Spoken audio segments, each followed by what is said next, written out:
इन 9 fiction books ने मेरी life को इतना इम्पैक्ट किया कि मैं आपसे जेलस हूँ कि आप इनको पहली बार पढ़ पाएंगे। अगर आप सिर्फ सेल्फ इम्प्रूवमेंट बुक्स को पढ़ते हैं तो आप बहुत अमेजिंग बुक्स को मिस कर रहे हैं जो आपके सोचने का तरीका बदल सकती हैं, इंग्लिश इंप्रूव कर सकती हैं और आपको इंटेलेक्चुअल बना सकती हैं। फॉर एग्जाम्पल, अगर आप इंट्रोवर्टेड हैं तो आपके लिए है the perks of being a wallflower. ये स्टोरी है चार्ली की, जो एक शाई और इंट्रोवर्टेड हाई स्कूल फ्रेशमैन है और उसको सोशल एंजाइटी और डिप्रेशन भी है। वो कुछ लेटर्स लिखता है हमको, द रीडर, जिसमें वो अपने एक्सपीरियंसेस शेयर करता है स्कूल के, नए फ्रेंड्स बनाने के और अपने ट्रॉमा के बारे में। ये बहुत रॉ और ऑनेस्ट पोर्ट्रेयल है टीनेज लाइफ का। हम सब ने टीनेज ईयर्स में स्ट्रगल किया होता है और इसीलिए ये बुक बहुत रिलेटेबल है।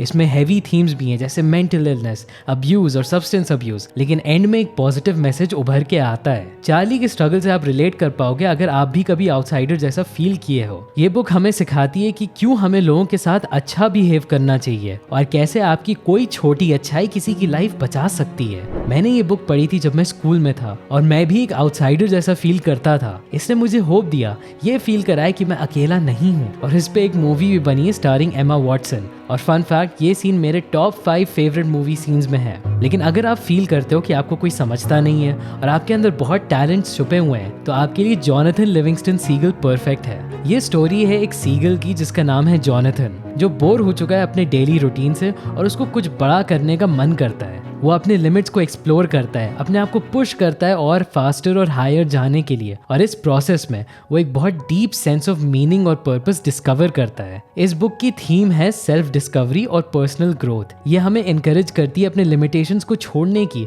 और अपने पैशंस और ड्रीम्स के पीछे जाने की, चाहे और लोग उसको सपोर्ट ना भी करें। ये हमें इंस्पायर करती है क्यूरियस और एडवेंचरस बनने के लिए, रिस्क लेने के लिए और हर चीज़ अपना बेस्ट करने की कोशिश करने के लिए। जॉनथन अपनी जर्नी पे बहुत सारे चैलेंजेस और सेटबैक्स फेस करता है, लेकिन वो कभी हार नहीं मानता है। वो हमेशा उनसे सीखता है और अपने आप को पुश करता है और बेहतर बनने के लिए, और ये हमें इंस्पायर करता है वही चीज़ अपनी लाइफ में करने के लिए। ये बुक हमें लाइफ की स्टेजेस के बारे में भी बताती है, जॉनथन की लाइफ की एवोल्यूशन के थ्रू। लेकिन लोग या सोसाइटी हमेशा नॉर्मली नहीं बिहेव करते हैं, और ये क्यों होता है ये आप समझ सकते हैं लॉर्ड ऑफ द फ्लाइज से। ये स्टोरी है group of British school boys की जो एक आइलैंड पे फंस गए थे एक प्लेन क्रैश के बाद। पहले तो वो कोशिश करते हैं एक ऑर्डर और सिविलाइजेशन बनाने की, लेकिन जैसे टाइम आगे जाता रहता है वो अपने बेसिक नेचर वायलेंस पे आ जाते हैं और उसके बहुत बुरे कॉन्सिक्वेंसेस होते हैं। एक की थीम है इस बुक का कि सिविलाइजेशन बहुत फ्रैजाइल है और वो कभी भी टूट सकता है केओस और वायलेंस में। ये बुक हमें दिखाती है कि हम सब के अंदर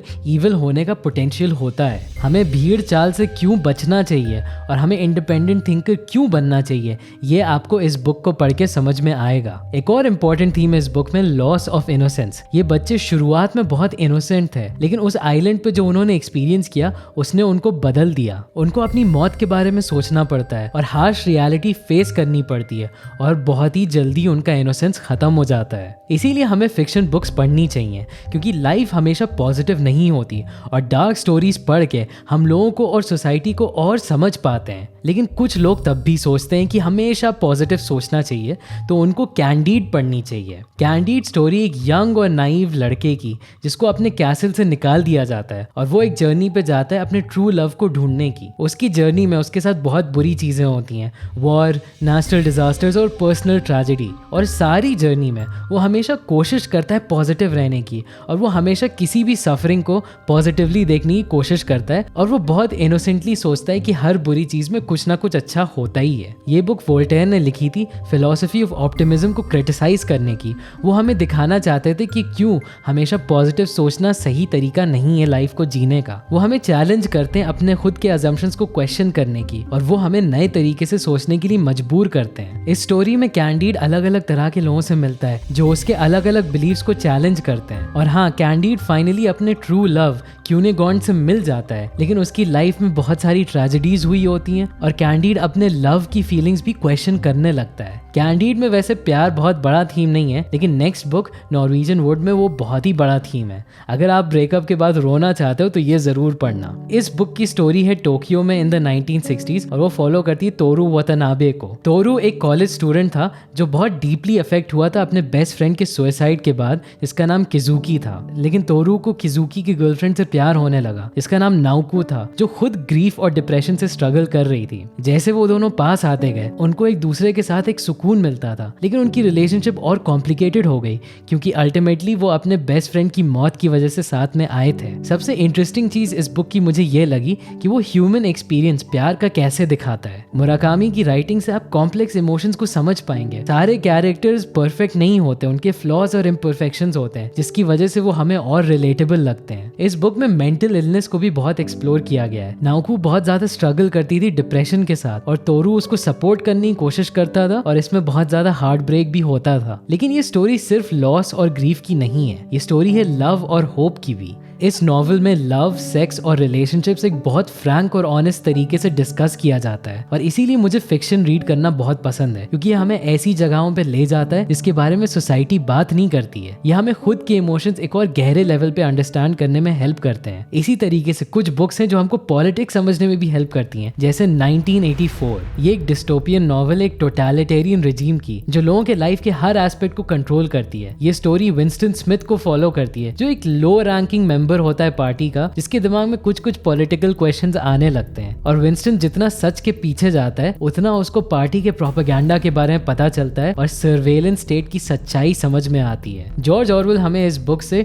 डेंजर्स ऑफ डिक्टेटरशिप और अथॉरिटेरियनिज्म समझाना चाहते हैं। वो हमें प्रोपेगेंडा की पावर के बारे में समझाते हैं कि कैसे लोग इतने ब्लाइंड हो जाते हैं। इस बुक में टेली स्क्रीन्स होते हैं जो लोगों के हर चीज को मॉनिटर करते हैं और एक थॉट पुलिस भी होती है जो उन लोगों को पनिश करते हैं जो थोड़ा अलग सोचने की कोशिश करते हैं। इस बुक की दुनिया में इंडिविजुअलिटी और इंडिपेंडेंट थिंकिंग बिल्कुल इलीगल होते हैं। इस बुक में दिखाया जाता है कि कैसे फैक्ट्स को ट्विस्ट और मैनिपुलेट किया जाता है ताकि पावरफुल लोग अपनी गद्दी बचा सके और हम लोगों को कंट्रोल कर सके। इस तरह की बुक पढ़ के आपको लगने लगेगा कि क्या सच में सारे पॉलिटिशियंस पागल होते हैं? क्या वो इतने क्राइम्स कमिट कर लेते हैं बिना किसी गिल्ट के? और क्या उनके लिए कोई होप है? इस क्वेश्चन का आंसर मिलेगा आपको क्राइम एंड पनिशमेंट में। ये बुक बहुत ही फेमस रशियन ऑथर फ्योडोर डोस्टोयेव्स्की ने लिखी है, जिसमें एक स्टूडेंट रास्कोलनिकोव एक बहुत बुरा क्राइम करता है और उसको उसके साइकोलॉजिकल कॉन्सिक्वेंसेस फेस करने होते हैं। रास्कोलनिकोव एक शॉपकीपर का मर्डर कर देता है और उसको लगता है कि उसने सही काम किया है क्योंकि वो करप्ट और ऑप्रेसिव था। लेकिन जैसे स्टोरी आगे बढ़ती है, रास्कोलनिकोव का गिल्ट और बढ़ता जाता है और वो उसको पूरा खा जाता है। वो अपने क्राइम से भाग नहीं पाता है और वो धीरे धीरे पागल होने लगता है। एक और इंटरेस्टिंग चीज इस बुक में होती है रास्कोलनिकोव की रिलेशनशिप सोनिया के साथ, जिसको प्रोस्टिट्यूशन करना पड़ता था अपनी फैमिली को सपोर्ट करने के लिए। सोनिया एक सिंबल ऑफ रिडेम्पशन बन जाती है रास्कोलनिकोव के लिए और वो ऑलमोस्ट अपने क्राइम्स के लिए पश्चाताप करने का एक तरीका ढूंढना चाहता है। लेकिन मैं आपको बताता हूँ सबसे इंपॉर्टेंट रीजन क्या है इस बुक को पढ़ने का। ये ह्यूमन साइकी को एक्सप्लोर करता है। ऑथर हमें दिखाते हैं कैसे कोई नॉर्मल इंसान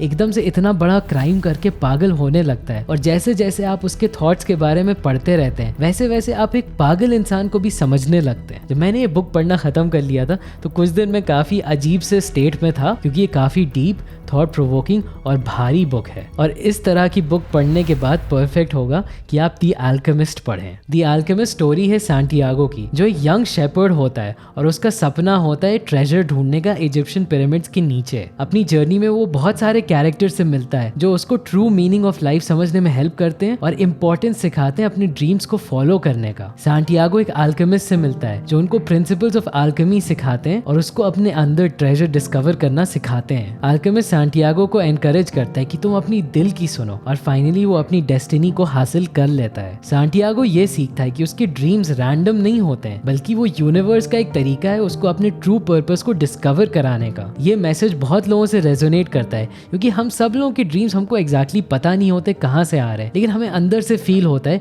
कि हमें कुछ बड़ा करना है। इस बुक में ये भी दिखाया जाता है कि यूनिवर्स में हर चीज इंटरकनेक्टेड है और हर इंसान का एक रोल होता है in the grand scheme of things. ये बहुत ही स्पिरिचुअल स्पिरिचुअल आइडिया है और अगर आपको स्पिरिचुअलिटी को डायरेक्टली एक्सप्लोर करना है तो मैं कहूंगा कि आप सिद्धार्था पढ़ें। ये स्टोरी है सिद्धार्था की जो एक जर्नी ऑफ सेल्फ डिस्कवरी और स्पिरिचुअल एनलाइटनमेंट पे जाता है। ये एंशिएंट इंडिया में बेस्ड है और इस बुक में सिद्धार्था अलग अलग लोगों से मिलता है और अपने आप को समझता है और आसपास की दुनिया को समझता है। इस बुक में सिद्धार्था का बुद्धा के साथ भी एक एनकाउंटर होता है, बहुत सारे साधुओं से मिलता है और फाइनली वो उनकी सारी टीचिंग्स रिजेक्ट कर देता है अपनी खुद की पाथ टू एनलाइटनमेंट ढूंढने के लिए। सिद्धार्था ये रियलाइज करता है कि यूनिवर्स में हर चीज कनेक्टेड है और सिर्फ एक ही तरीका है दुनिया को समझने का, वो है कि आप अपने आप को पहले खुद समझो। ये बुक हमें दिखाती है कि हमें कैसे खुद एनलाइटनमेंट ढूंढना होगा, खुद स्पिरिचुअल टीचिंग समझनी होगी, ना कि ब्लाइंडली किसी भी टीचर को फॉलो करना होगा। ये कहानी हमें बताती है कि the journey of self discovery and self realisation, ये आपकी जो स्पिरिचुअल जर्नी है ये बहुत ही पर्सनल होती है और ये आपको खुद के एक्सपीरियंस और अंडरस्टैंडिंग से ही समझनी होगी।